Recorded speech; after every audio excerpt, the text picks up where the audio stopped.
Is Tiamat the most overrated character in Etheria Restart? Let's talk about that today. This is not a video to tell you to pick Tiamat or not to pick Tiamat.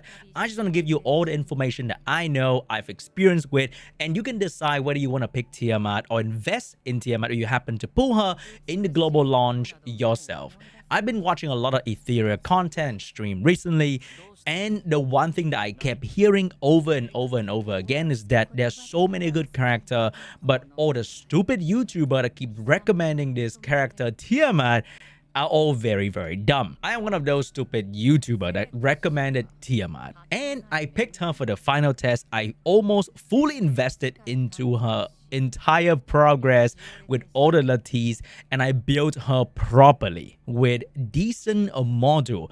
And at the end of the video, I want to show you a replay of Bramble being absolutely busted on this character. It's very fun. But what is Tiamat and why is she being recommended over and over again by so many people who make content about the game? So Tiamat is a character that does a little bit of everything. She does AoE damage, she does a little bit of AoE control, she does a little bit of AoE shield and heal over time, and she does a lot of AoE damage. But she doesn't do insane AoE damage in a way that she can one-shot the entire trash wave in Doki Doki, for example. She also doesn't do AoE control in a way that Kraken can do AoE control or Marvel can do AoE control. She doesn't do AoE healing and protection the way that Linglo can do AoE healing and protection.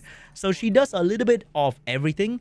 At the same time, not very specialized in any one of those things, but because she does a little bit of everything, for a casual player or a new player, when you use this character, you can reduce the need to build too many other characters to progress casually in the story mode, in the challenge mode, in almost everything. You can kind of just throw Tiamat around in almost everything except for the stage that is literally green element, like let's say Termaton.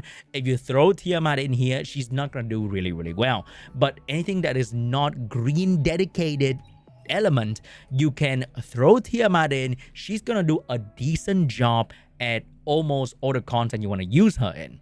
But she's not going to be the super specialized character that allow you to speedrun, allow you to do like no heal run, allow you to just absolutely crush the content very quickly. So for an experienced player who has been playing turn-based game or gacha game or just game in general, and they know their way around different mechanic, they know how to speedrun certain dungeon after reading the game mechanic, they will definitely not like Tiamat, because they want a character that specializes in that one particular purpose that they really need for the particular dungeon. They wouldn't want Tiamat to do AoE damage. Like Leon can probably do better AoE damage for the dungeon that you need Leon in, or Gray is also very good AoE damage character.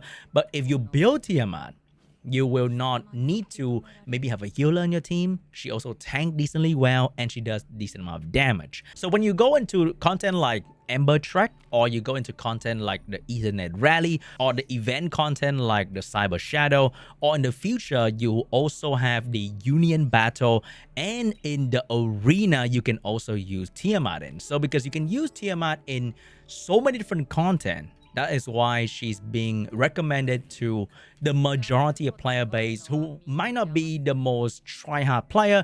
They just want a character that kind of just feel into most of the team. And this is one of those very good multi-purpose character. Personally, will I pick Tiamat for my global launch? Will I invest in her if I pull her? I might not be, because look at my archive, guys. Look at this shit. All right. I have not pulled more than half of the SSR available in the game. Like, I know free-to-play player that have pulled almost everything that exists in the game. I have not pulled even more than half. I want to experience with other characters. I've been playing with Tiamat for the past 2 weeks now, and I played with Tiamat in the previous beta as well. I know her in and out, and I want to experience the game more fully in other perspective. Okay, so I will probably not play with Tiamat in the future, and because I am one of those end game try hard no life, unemployed kind of gamer, I can potentially try to go to build speedrun team for certain character. For example, Doki Doki is a blue boss and you want to have a strong green damage dealer, and I might go for Rimoka. For example, Rimoka can help me clear this dungeon and potentially Tiamat together very well if I decide to go for that route, which is to speedrun Doki Doki. Or I can go for a different angle to play the game. Let's say I want to play with AoE immunity, then I'm gonna pair my Linglo, which we are all going to get anyway, with Hellkit, for example, so I can have early game immunity so I can perform better in the arena, for example. Or I want to play with Lilith, who is a green AoE character, also HP scaling, but unlike Tiamat, she has a better way to control the enemy team with slow debuff, but she won't have any protection capability for the team like Tiamat's shield, so I'll have to build a shield or a heal unit for the team. Or I can also focus on playing with, if I push Shadow Sania, then that's an entirely different angle. So there's so many angles where you can tackle the game. There's also Rosa, there's also Bortney, there's also Ciada. There's so many different angles that you can tackle the game with.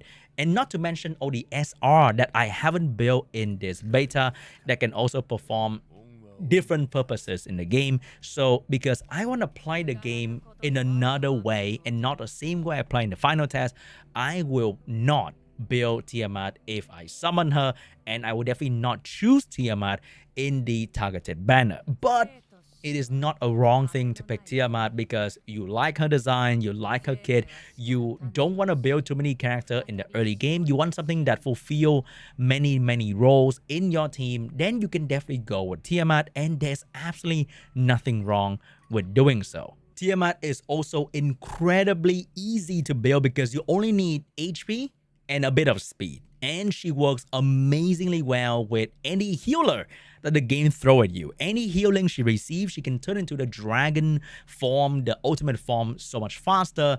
So she works so well with so little investment, and I think that's why she's great. And if I look at the arena right now, there is a Tiamat in almost every person's team. And it doesn't mean that everyone who play in the final test went and built Tiamat. They could have built many other units, but Tiamat exists almost everywhere in early game PvP, and Tiamat also exists everywhere in the early game RTA as well. And we haven't even seen the guild PvP yet, and Tiamat can also be a great character in there, because if you build a unit for PvE, it might not be a strong PvP character, but Tiamat can kind of be both in a way. And at the end of the day, it doesn't really fucking matter what you pick, because there's always going to be FOMO for the character that you didn't pick. There's always a good argument for almost every character in the game that could be used for a certain purposes. Single target damage, great union boss, great for single boss. AoE damage, great for Doki Doki, great for progressing in the Ember track. But then once again, single target damage, great for the boss stages. There's always an argument for one of these characters on why they are kind of amazing in one certain thing. And then for the other things, they don't really talk about that. So pick whatever you want, because I really think you don't need any of these to be okay in this game.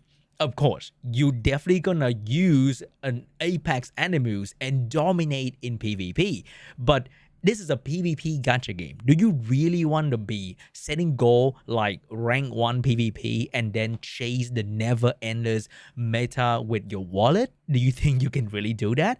Or should you set a goal to just maybe finish the game content, have fun, build the things that you really like, and just don't really care too much about what other people do? I think that is probably more important for the majority of the player base, because comparison is the biggest thief of joy. Okay, that was kind of cringe. So, do you think Tiamat is overrated? Do you think Tiamat is a great character? Let me know in the comments, and now let's watch this fun replay that I promised you at the start. Happened to have this very fun replay earlier where my Tiamat went pretty crazy. So, I think he outspeed me. Yeah, he outspeed me. He outspeed me entirely. But the fun part starts when my entire team is dead. When is the tournament? In 20 minutes. Hello, hello, Karaku. How you doing today? All right. Just kill me already. I'm waiting for him to kill me. Wait, where's my team? Oh, my team is on the other side, I think. This is from the enemy POV because I don't have Lian and Borkney. So, look at this. Look at the comeback. Oh, you can't pause the replay. But my Tiamat, I think transformed right about somewhere after this. Dude. Wait, Tiamat's the only one left? So she transformed with the revenge. And she revenge and kill Lian. And then boom. Okay. The enemy team is still very, very healthy. But because my Tiamat is on a revenge set. The damage. He cannot kill me. And the best part, I don't even take a turn. He keep pushing back my turn meter. Oh my god. Oh, look at Tiamat. Tiamat literally kill everybody. 1v4. I thought he would kill me in this particular position. But he did not. And then, boom. But I get a turn. Oh my god, it's so beautiful. I 1v4 him with a Tiamat, dude. That is crazy.